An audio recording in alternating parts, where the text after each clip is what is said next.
Oh, hello, this is Tak Chung from Walk with Tak. Welcome to my YouTube channel. If you enjoyed this video, please like, subscribe, and share. I received this comment from a viewer yesterday. It said, Mr. Tak, could you do a video of what you eat in a day? I would love to see a vlog style video from you. I thought this is going to be a great idea because it will allow me to explain some of the decisions that I make in my cooking process. Because I use my fast cooking system, which is flavor chasing, advanced prepping, stir frying, and template-based cooking, my cooking has a lot of improvisation. And because my cooking style is template-based cooking, I do a lot of, I would call it freestyle cooking. I make changes and adjustments as I cook, depending on what is available to me and how things are turning out during the cooking process. I think it would be fun for me to explain to you some of the things that turn out the way how I would like it and some did not. No matter how well I planned, I often make mistakes in my cooking. I don't mind them at all. In fact, I embrace my mistakes because this is probably one of the best ways for me to improve as a cook. And this is without any questions is my attitude toward cooking, and I would like to share that with you to show you how it helped me to become a better cook, and it might do the same for you. For dinner last night, I make a fried rice. In this video, I would like to explain to you the reason that I make this fried rice.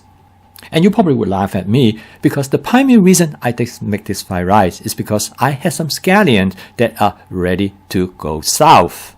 A scallion is a standard item of my advanced prepping because of its flexibility to use as a garnish for a large number of dishes.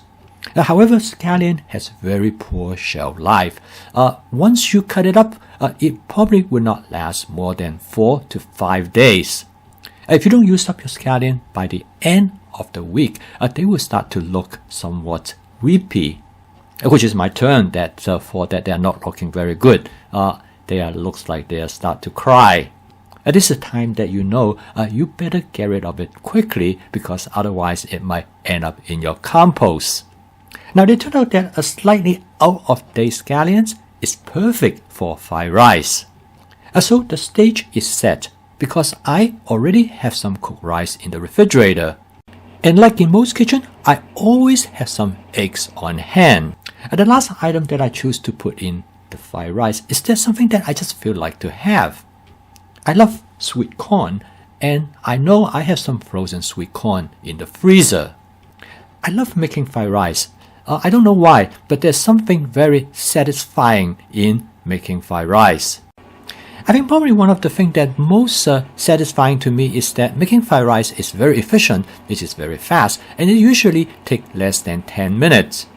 So if you are hungry for something that you want to cook from scratch, you can walk in the kitchen at 6 o'clock and you can have the dinner on the table at 6:15. And once you are familiar with this basic fried rice template, you can create almost any type of fried rice you want with all different kinds of ingredients that you could use to meet your preference at the time, what you want to eat.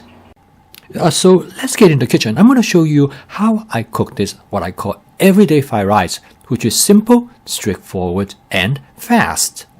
I'm going to cook this fried rice in my 14-inch Cuisinart stainless steel wok, and I start out with 2 tablespoons of canola oil. To make this dish, it is very important that your wok have a non-stick cook surface. I create this non-stick cook surface using my spot seasoning method. And it works really well with my stainless steel wok. Basically, I heat up the oil until it starts to smoke gently, and it usually takes about 30 to 40 seconds for that to happen. I generally turn down the heat to either medium or low so that the oil will not get out of control. I let the oil to smoke gently for about 15 seconds, but the longer it's better because it will create a better non-stick cook surface. When I make fried rice, I always add egg to the fried rice, but it's completely optional. In my case, for this particular fried rice, I'm going to use 4 eggs. However, I cook the egg differently from time to time when I make fried rice, depending on how I feel like it. Some of the time I would beat up the egg in advance, but some other time I would put the entire egg into the wok. I would let the egg white to fry it up a little bit, and then I scramble the egg yolk and to mix it up. I like this approach because the egg white will get fried and get a little bit crispy. This will make the texture of the egg more distinct in the fried rice, and consequently make the fried rice more interesting. Another reason I kind of like this method, particularly I'm in a hurry, because I can drop the egg directly into the wok. I don't need to find a bowl to beat them up in, which saved me a step. It's not a big deal. However, particularly I'm in a hurry, this just seems like to be more fun. I season the egg with a pinch of salt. This will give the egg more flavor when I finally cook everything together with the fried rice. Now obviously the rice plays a critical role in making a good fried rice. You want the rice dry, and so the kernels can be cooked as distinctly as possible to give fried rice a nice texture. I use 2 cups of rice that has been in the refrigerator for about 3 or 4 days. Now rice actually has a very good shelf life, and usually they can last up to 10 days. But they can get very hot after they have been in the refrigerator for a little while. The best way to break up the rice is use something known as a hamburger meat chopper. It is hands down the best cooking utensil for breaking up rice. Before I started using this device, I used to use my wok spatula to break them up, and that was not pretty because I have rice all over the place. I definitely make quite a mess over the kitchen stove, the floor, and the kitchen counter. So yeah, as you can see here, I use a 14-inch wok. You could imagine if you have a smaller wok, such a 12-inch wok, this will be quite a challenge. And this is the reason I would not recommend anybody to buy a 12-inch wok because you will be very limited of the amount of food that you can cook, particularly like this case with a fried rice. For this cooking occasion, the rice seems to be particularly difficult to break apart. I think I probably could have facilitated the process of breaking down the rice by microwave them for about 30 to 60 seconds. And this is most likely what I'm going to do next time. And next, I'm going to switch to the wok spatula to stir fry the rice. And now the goal in making a good fried rice is that you want the fried rice to be slightly crispy and take on a little bit crunch. However, at the same time, you do not want to burn the rice. So at this point, I check my stove and I turn it to medium. And here's another consideration I want to point out to you is that you want to have just about the right amount of rice. Actually, what I mean by right amount is not to have too much rice in the wok. And of course, you can always have less. But if you have too much rice, the wok becomes too crowded. And in this case, the rice will not get fried properly. So for here, it's probably, I would say, the maximum amount of rice that you will want to have in this 14-inch wok. There's just enough surface area for the rice to form a single layer on the surface of the wok. This will allow the rice grain to come into contact with the hot surface and consequently to get fried, or at least as much as possible. Next, I add 1 cup of frozen sweet corn that I have pulled out from the freezer when I first entered the kitchen. I could have thawed them out in the microwave ahead of time, but it's really not necessary because I can put it into the rice and it will thaw out as I cook. Again, I try to make the cooking process as simple and efficient as possible. And by using the corn exactly as it is, it just saved me something else to worry about. Besides, from my past experience, it works out very well. So why I should take that extra step? And this is really a consideration of practicality and efficiency, which is for me that make home cooking fun, of course, sustainable. So the final step is to add my scallions to the wok. I add the scallion at the end because I'm really using it as a garnish. So all I need to do is just to warm it up a little bit to the temperature of the fried rice. And here, by mixing it in with the fried rice as well as to stir fry it briefly, the condition of the scallions is really not that critical because it will be hidden in the fried rice. And this is the reason why I think this fried rice is a perfect time to use any scallions, maybe on the downward side. So here I'm doing something really strange. I noticed that some part of the wok, there are some of the rice got burned into the surface of the wok. So I decided I'm going to do my spot cooking method by using soy sauce as the fluid.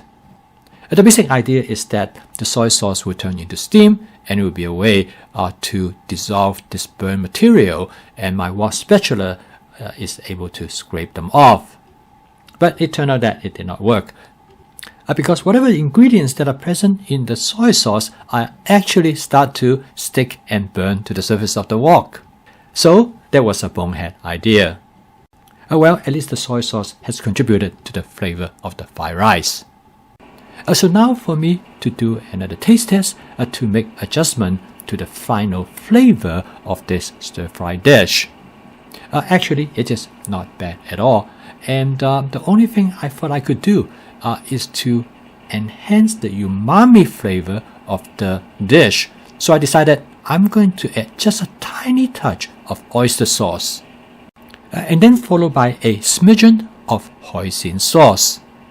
As I've told you earlier, I am a big fan of a combination of oyster sauce and hoisin sauce. And my family loves them too. And now with a few quick mix, the dish is done. The total cook time is about 8 minutes. And the reason I call this anytime fried rice, because literally I can make this fried rice anytime I want. The only thing that I absolutely need to make this fried rice is some cooked rice. And because for this reason, I always cook extra rice and I save some rice in the refrigerator. This will allow me to make fried rice anytime I want. As I have mentioned earlier, rice has excellent shelf life and they usually last up to 3 weeks. One thing really great about rice is that they warm up very well in the microwave oven. Therefore, in addition to use them to make fried rice, you can always use them for just regular rice. Personally, I find that in order to make home cooking sustainable, the most important thing is that you have a system that will help you to make your home cooking practical and efficient. I really enjoy making this video. It might be a little bit longer than my other videos, but I feel very good that I could explain to you some of the decisions that I make in my everyday cooking. And I would like to thank the viewer who made this request. And if you've seen this video and you find that this is something that you would like to see more, that could help you in your home cooking, particularly in applying my fast cooking system, please let me know. If you would like to learn more as well as to adopt my fast cooking system, please subscribe to my YouTube channel. I post a video each day, and my goal is that to help you make home cooking as a daily routine. So keep on cooking, and I will see you tomorrow.